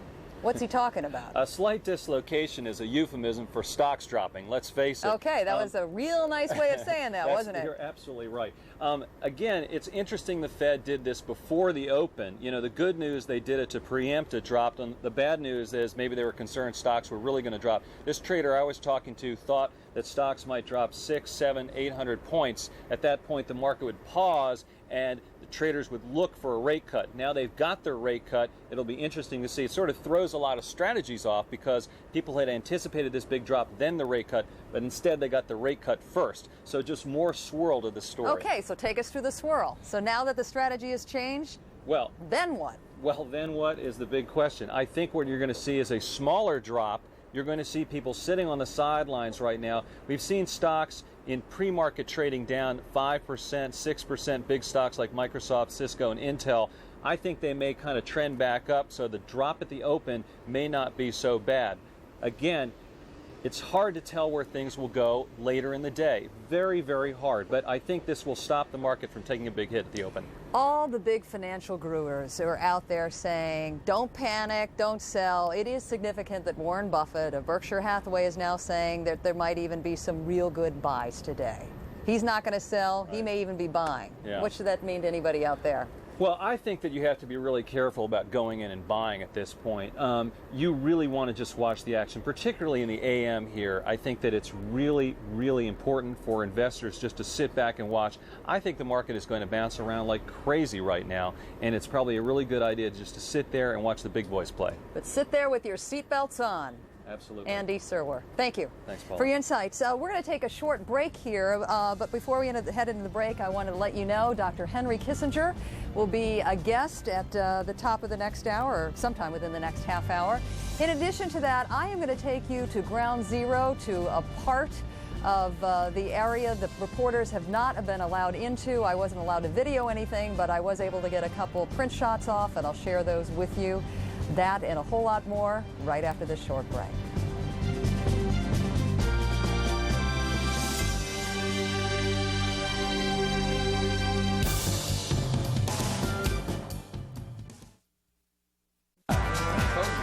Among the highest number of graduates in computer science and engineering in the country. Over 4,700 graduates in computer and information sciences. Over 5,000 graduates in engineering, including chemical and bioengineering. And they all graduated from the same place. Just who produces this kind of talent for the workforce each and every year? Pennsylvania.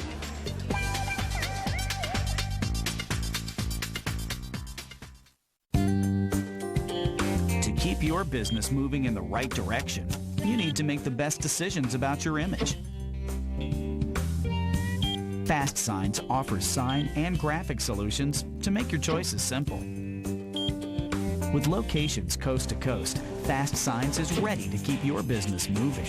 Fast Signs, sign and graphic solutions made simple.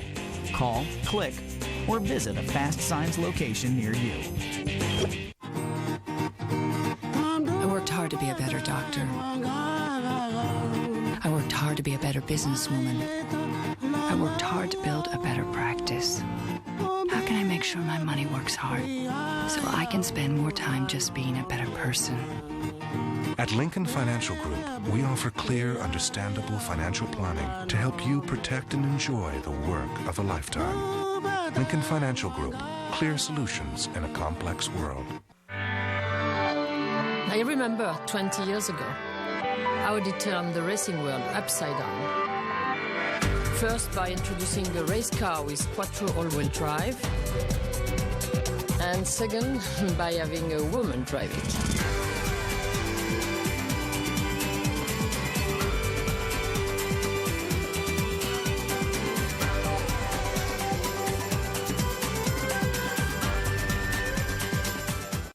The search for life and loved ones continues as President Bush promises victory against terrorism. For complete coverage, stay with CNN.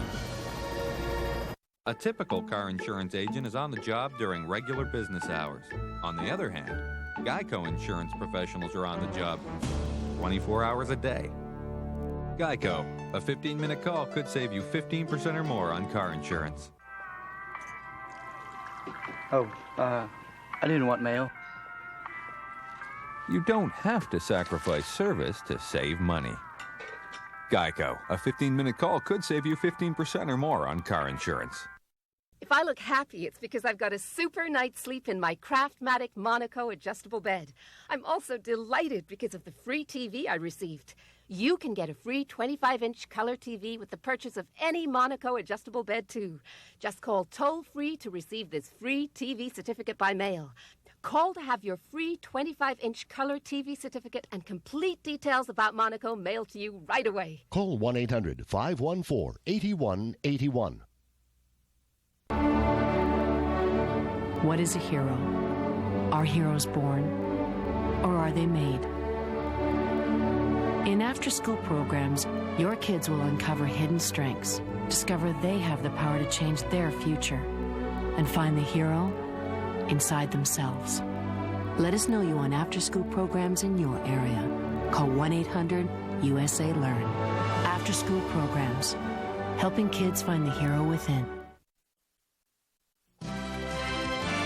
This is CNN.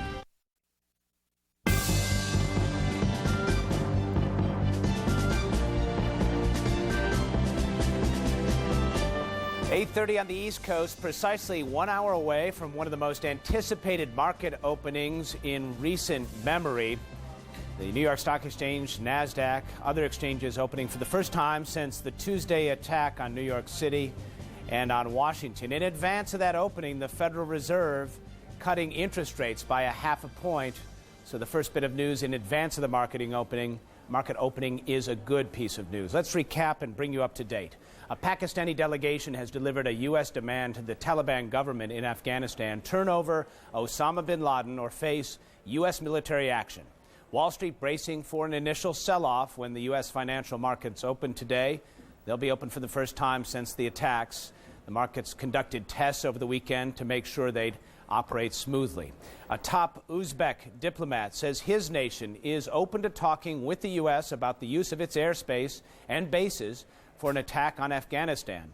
Uzbekistan borders Afghanistan on the north. New York Mayor Rudy Giuliani says there are 190 confirmed deaths and nearly 5,000 people missing in New York now. Giuliani says some bodies may never be found. President Bush is expected to meet with his national security team today. He will also be meeting with his economic advisors as they all monitor the opening of the stock markets. That brings you up to date. Let's send it back to Paula in New York. Thanks so much, Miles. And I'm joined now by Dr. Henry Kissinger, the man that so many of us turn to try to unscramble some of the confusion that we are inundated with at the moment. Welcome. Good to have you with us this morning. Let's start off with the latest development. We know that Pakistan's top spy and a former ambassador to Afghanistan have gone to the Taliban and issued a demand: give us Osama bin Laden in the next 3 days or face military action. What's going to happen as a result of that demand, or ultimatum, as some folks call it? Well, I think it's an ultimatum, and if they refuse, there'll certainly be military action. But I believe we have to go after the Taliban anyway. They've been supporting these terrorist activities all over the area and all over the world, and it isn't enough for them to give up one man. They have to dismantle the structure of terrorism. Do you have any confidence that someone can accomplish that? I think Madeleine Albright in the last hour said it's like cutting the head of a snake off and having all these other little parts you trail behind.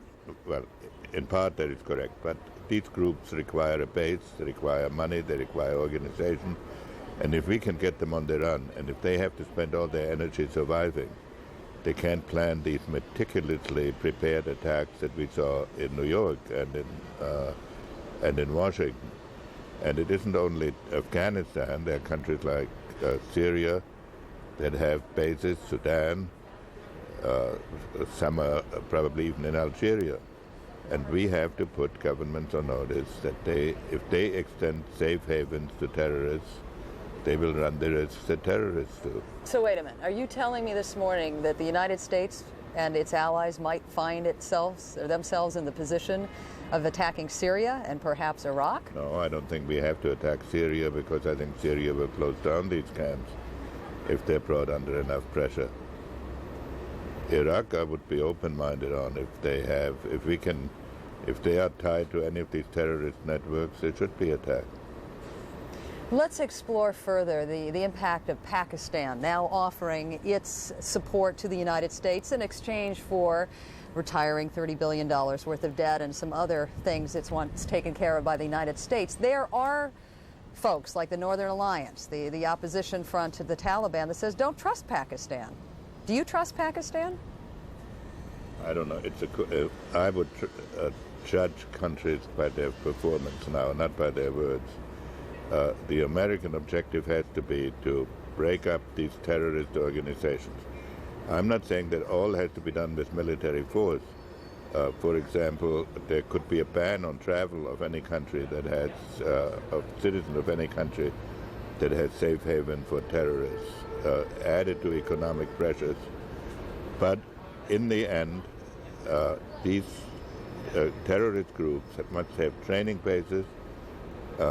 They prepare these things at great leisure, and it is dangerous for all of us, suicidal, to let them get organized, hit us, then take one retaliatory blow and come back 2 or 3 years later with another disruptive and murderous attack. So while the Bush administration is exploring military options, it is working around the clock to build a number of different kinds of coalition. Where do you think Russia is in all this? Well, Russia is in a very curious position, and I hope some of the reports that I have read are true, because no country has been... I was in Russia in July, and I talked to many of their leading people, and their theme was of the danger of fundamentalists and terrorists. Of course, they were thinking in part of Chechnya. Now they seem to be holding back a little bit vis-a-vis Afghanistan, because they must have some pleasure in watching the Americans get involved. Watching them suffer the same fate, yeah. In Afghanistan. But at the end of the day, all these countries have to understand that they are targets even before we are. We're just a symbol. When they went after us, it was a symbol to everybody else that if even America can be attacked, what chance do you people have? And that's why we need a broad coalition, but we cannot be made dependent on whether everybody agrees. Secretary of State Colin Powell mentioned that an executive order that was put into place in 1973 on President Ford's watch that forbids assassination, 76, excuse me, yeah, you would know that, you were there, is under review. If that is lifted, and if the U.S. and its allies can specifically target Osama bin Laden, who the president says is the prime suspect, how will that change the efforts in the months to come? Not much. We're not good at this. If this assassination order was interpreted that we couldn't bomb a building in which Osama is located, then it will free us for that sort of attack. But hiring assassins that go after individuals is not something Americans are very good at. I support whatever Secretary Powell proposed, and altogether I'm impressed by the decisiveness of the administration. So I don't think that will be the key element. The key element will be, one, whether we can generate a concept. Secondly, whether we will keep going. If after our initial, hopefully success, because this is going to be a long effort, as the president has said. Well, you said that, and yesterday we heard a number of cabinet secretaries repeat that message. What is it that the American public should be prepared for? I heard someone say yesterday, a 10-year war. Well, it could be a prolonged war, but its intensity will diminish. And after a while, it will be a mopping up operation. And but if we don't do it, what we have to remember is if we don't do it, we will remain permanently vulnerable. People who rely on us, and others even who don't rely on us, are going to be under an even greater threat than we are, and it means that the world will be dominated by terrorists, and we can't tolerate this. One last question for you. Do you think U.S. intelligence knows where Osama bin Laden is today, as we speak? Well, they probably don't know the street number, but they have... Or the cave number. Or the cave number, but they probably have a general idea of the region where he's located. And we ought to give some credit to our intelligence services, because they've been under tremendous pressure from our domestic institutions, and they've been cut back and harassed, and they've had a tough job. So you're not willing to say U.S. intelligence has failed America? No. I think U.S. intelligence has been, if you look at one investigation after another, and they have done as good a job as they could under the circumstances. Dr. Henry Kissinger, good of you to join us during such a turbulent time of our nation's history. Thank you very much for your perspective. We're going to take a short break now, and on the other side of that break, we're going to check in with Bill Hemmer, Lou Dobbs, John King. They're going to take some of your email questions. Just a quick reminder, gin up those questions at attack@cnn.com, and we will try to answer as many of them as we can get to. We'll be back after this very short break. Stay with us.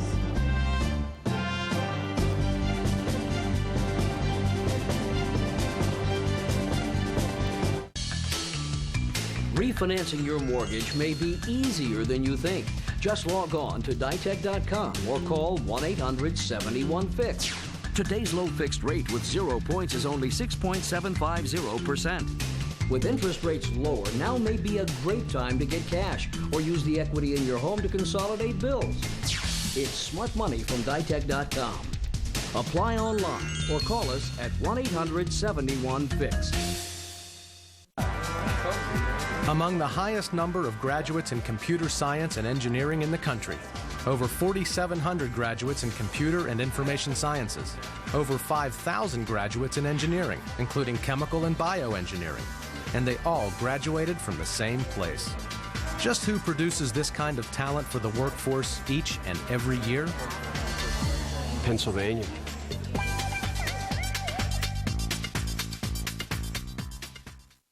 After another day of mourning, those left standing continue their search for life and loved ones. And the stage is set for a borderless war, as President Bush promises victory against terrorism. For complete coverage, stay with CNN.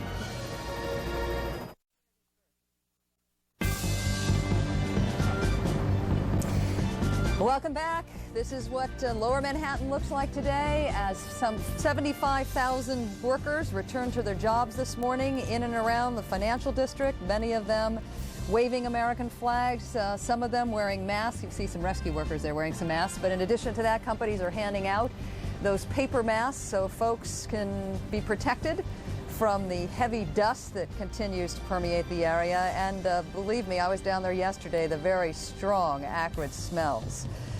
We're going to bring you up to date on the rescue effort a little bit later on this morning. Joining us to help us in all of our efforts throughout the morning, John King from near the Capitol this morning, Bill Hemmer, who joins us from outside the New York Stock Exchange, Miles O'Brien, who continues to stand by at the investigation desk in Atlanta, and also joining us in this roundtable discussion to answer some of the questions you have lobbed our way is Lou Dobbs, who joins us now from the floor of the Stock Exchange. Lou, I wanted to start it off with you, because we haven't had a chance to talk to you since the Feds announced they are going to drop interest rates. It's cutting the closely watched federal funds rate to 3% from 3.5%, which is the 8th rate cut this year. The reaction down there to this news?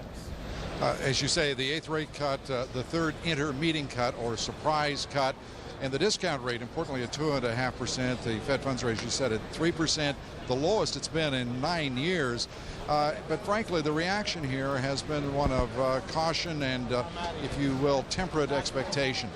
Some of these folks talking about they'd rather have seen a more dramatic 1%. But it's almost impossible to tell its impact. But it was not met by cheering or any sort of resounding reaction here. These people are going about serious business, ready to open this market in just about 45 minutes, and it just didn't have any kind of emotional or dramatic impact. It's interesting you should say that, because Andrew Serwer was on a little bit later on saying what it will do, though, is cause strategies on the floor to change pretty dramatically today. What sort of changes might be made? Well, Andy is, I'm sure is absolutely right, but I think most of the strategies that are put in place here will not be dependent on monetary policy, and certainly short-term rates being moved this dramatically. It's symbolic, it's helpful in the long term. But today, what the exchange is focused on, the Treasury, the Fed, all of the major brokerages, is an orderly market. And the most encouraging thing, Paula, is that we have seen the European markets move from negative territory early in the trading today there into positive territory now. That is a strong vote of confidence for what is going to happen here on Wall Street. Now, there's no question. These specialists and traders, it's an emotional day for them as well. Because remember, the World Trade Center is only 3 blocks from here. These people are a part of the same community. They had friends, colleagues, and importantly, people who they cared about as professionals in the same community. This is going to be a tough, emotional day for these people, but they are getting a lot of encouraging signs for what will be a very tough day of work on the floor of the New York Exchange and at the NASDAQ. All right, Lou, we're going to come back to you to even in advance of the 9:30 opening for further reaction to this rate cut. Of course, we'll be covering the opening live as well as part of the 2 minutes of silence that will follow after you hear the opening bells. Let's bring John King and Bill Hemmer back into the discussion. It's time to answer some questions from our viewers. We're going to start off with a question from Tracy, who has no last name this morning, but she has a good question. The question is, isn't it customary for hijackers to be proud of their achievements and gloat or even boast about their involvement? If so, do you have any idea why the culprits of this recent Twin Tower bombing are not owning up? Who wants to start first here? John?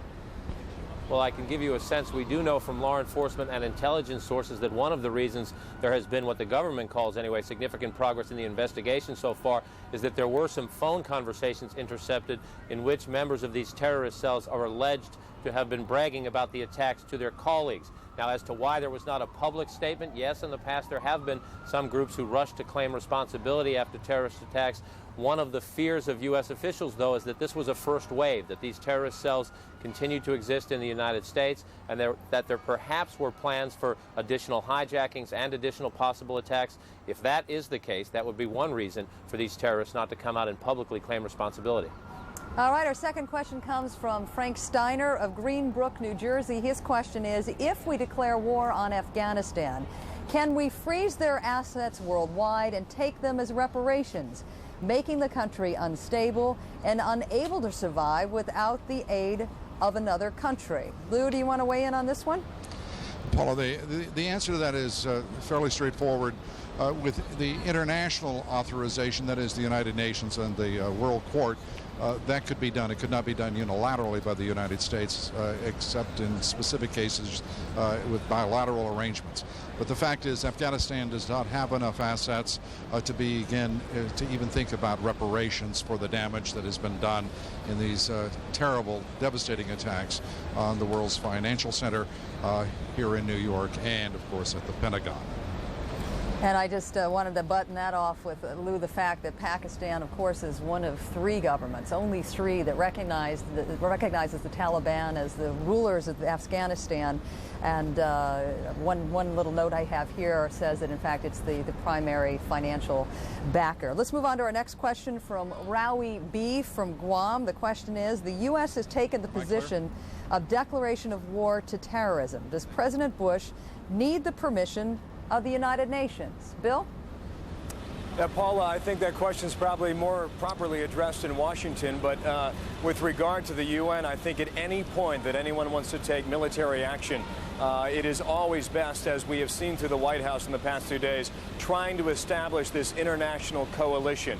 We saw it during the Gulf War, and we were quite clear at that time that after the former President Bush gathered his coalition together, the U.S. militarily and politically felt like they were in a much stronger position. But I think John King probably has a much better gauge on this at the White House, huh, John? Well, yeah, John, what will be the extent of the involvement of the UN here, and what kind of permission does the U.S. need? Well, the Security Council did pass a resolution condemning these attacks. The administration was gratified with that, but this administration would say that it does not need the permission and will not wait for the permission of the United Nations. And two examples would be, number one, the Persian Gulf War, where President Bush was criticized by some for using violence, if you will, in the words of some at the United Nations, to go after the government of Iraqi President Saddam Hussein. There has been a continuing debate in the 10 years since over the continuing use of U.S. and British warplanes to patrol those no-fly zones. And there was criticism as well in much more recent history when President Clinton organized the NATO allies and others to go into Kosovo with military action. Many in the United Nations criticized that as well. So this administration would welcome any international statements of support. It will not listen to any international statements of either caution or condemnation. John, I got another question for you from our next viewer, Jane Bajaldiev from Skopje, or Skopje, as those folks who live there call it. Does this mean that the U.S. will wage a war on all terrorist organizations, or just those responsible for Tuesday's attacks? Well, that is the question of the day, if you will. One of the reasons administration officials are talking about perhaps some military strikes in the next days or weeks, but more importantly, trying to prepare the people of the United States and allied and other governments around the world for a campaign the vice president said yesterday would take years. Others in the administration have talked of at least a decade. There's a two-pronged strategy here. One, to try to hold those responsible for these attacks accountable, and then the president saying he will root out terrorism around the world. Now, the question will be down the line, whether it's 6 months, a year, or 2 years from now, will there continue to be support from the people in the United States, the American people, for that, especially if it involves U.S. military assets? And what will the reaction be around the world? Will this administration and possibly a follow-up administration be able to maintain an international coalition to fight terrorism? That is a big question, especially in the Middle East and that part of the world where many of these terrorist cells, in the view of the United States government, are initiated. It has been a very difficult, delicate balance. Secretary of State Albright, former Secretary Albright, was speaking about that earlier today. Very difficult to sustain the diplomatic support against organizations known to be quite violent. John, I don't want you to think I'm ignoring the rest of your colleagues, but most of these questions really pertain to your area of expertise, including the next one from Jorge Nogueira from Lisbon, Portugal. His question is, I would like to know if there are any chances of nuclear arms being used in this conflict. Would it be possible also to avoid this terrorist attack? John? Well, as a journalist, the administration and previous administrations have certainly raised the concerns of nuclear materials making their way out of the former Soviet Union, for example. No evidence at all that any of these organizations have a working nuclear weapon. And as a human being, God, let's hope not. But certainly that has been one of the concerns of the administration's argument for a missile defense system, that in time perhaps a rogue nation or a rogue group could get a handle on a nuclear weapon. But we have heard no such talks. There have been concerns raised about chemical and biological weapons, which are, of course, much easier to transport across international lines and across borders and the like. That has been a much more of a paramount concern, chemical, biological weapons, than any nuclear aspect of this. Bill, just a quick question from me, just to reset the scene there as more and more workers start to converge on this area outside of the New York Stock Exchange building. Yeah, Paula, you know, one thing that strikes me just standing here watching the workers file away, we just saw about a dozen National Guard troops walk past us here. There's an armored personnel carrier stopped at the intersection down here. And I think, you know, as we look at this almost a week into this terrible tragedy that we're seeing, I think for a lot of people, it's still settling in. And the fact that we're standing here on Broad Street, right near the stock exchange, waiting for the open to come down here, and seeing these troops and police, etc., and the security detail, it really makes you stop and think and really try to settle in the reality that we're witnessing so far at this point into this terrible tragedy. And I'm going to go back to Lou Dobbs now as we move up on just about 35 minutes before the New York Stock Exchange opens this morning. Lou, I know you talked a little bit about the concern over systems that are in place. We know that a lot of buildings, even around the perimeter area where you stand right now, don't even have electricity. Con Edison laying 20,000 miles of lines yesterday to try to restore electricity. But Lou, are you still with? Yeah, there you are. But you touched on this a little bit earlier on with Mr. Grasso, the sense of personal loss down there, because many of the folks who are on the floor today lost friends and family members, didn't they? Absolutely, and as you know, Paula, this is a very tight-knit community here on the floor of the New York Exchange.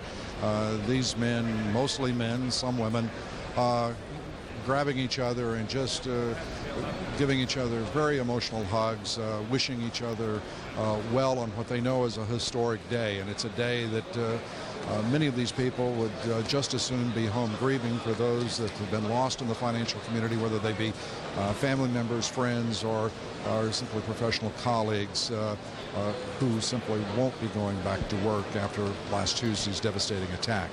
It's a remarkable display of emotion as these people get ready to open the world's largest equities market in just about 36 minutes from now. And it will be quite a remarkable sight given all that has had to be accomplished in order to get these markets back up and running. Back to you, Paula. Yeah, Lou, so how many red, white, and blue ribbons are you seeing pinned to lapels? How many flags are people holding? Well, they're all over the exchange. The posts have flags affixed to them. I've seen a number of guys, big, burly, tough guys, holding back tears, sticking their flags in the posts, wearing them on the shoulders of their brokerage jackets. There is an amazing display of both the emotion and the loss and the pain that has been suffered here, and a great deal of pride in what this country is about to set out to do. All right, Lou, we'll be with you when the markets open in just about 32 minutes from now. We have talked a lot this morning about the amazing display of patriotism in this country. I wanted to show you or share with you a story from an American Airlines pilot. His name is Rich Williams. He flies out of Dulles Airport, and he has said to show confidence in the aviation system, he will fly around the country with an American flag flying from the cockpit window. Wanted to just quickly share a couple observations with you from my trip down to Ground Zero yesterday. I got into an area that no journalist has had access to so far. I wasn't allowed to video anything, but what I saw there as well was that I can't say every, but all of the major vehicles that are doing digging and hauling out of debris from the area also had flags attached to their antennas. I saw a lot of homemade kids' pictures of flags that are actually taped to the grills of trucks, and a little bit later on this morning I'm going to show you some of those pictures. We're going to take a short break here. Our coverage will continue on the other side.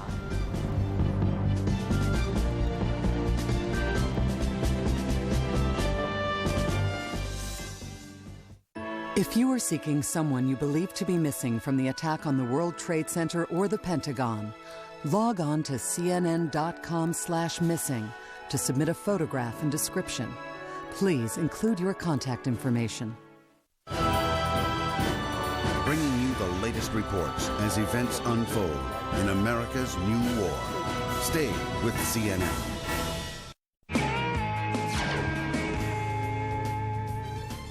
I'm Lori Farkas for Dish Network FYI. Do you have a certain group of regular television channels that you always watch?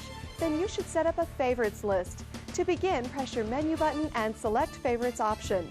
You can create and change the list yourself, adding and removing channels as you wish. When you make your list active, your program guide displays only the channels in that list. There are many ways to customize favorites to suit your needs.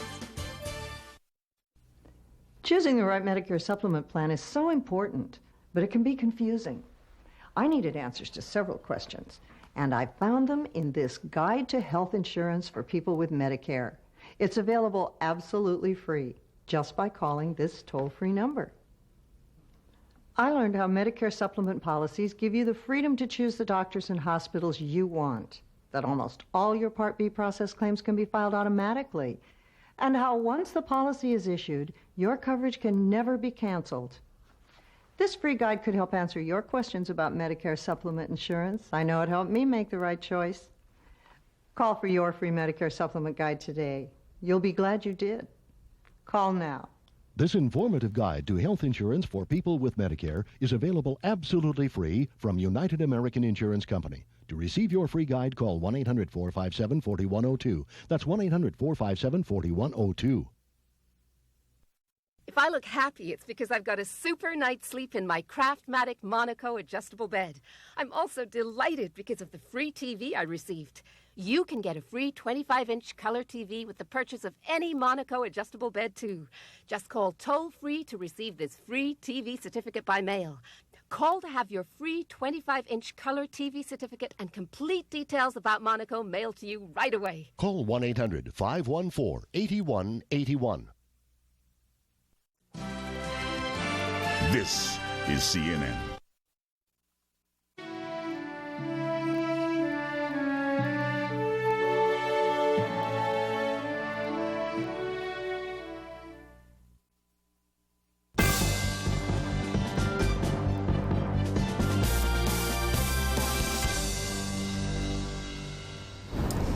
Good morning. Welcome back. A new dawn, a new beginning for Wall Street. In 30 minutes, the New York Stock Exchange opens.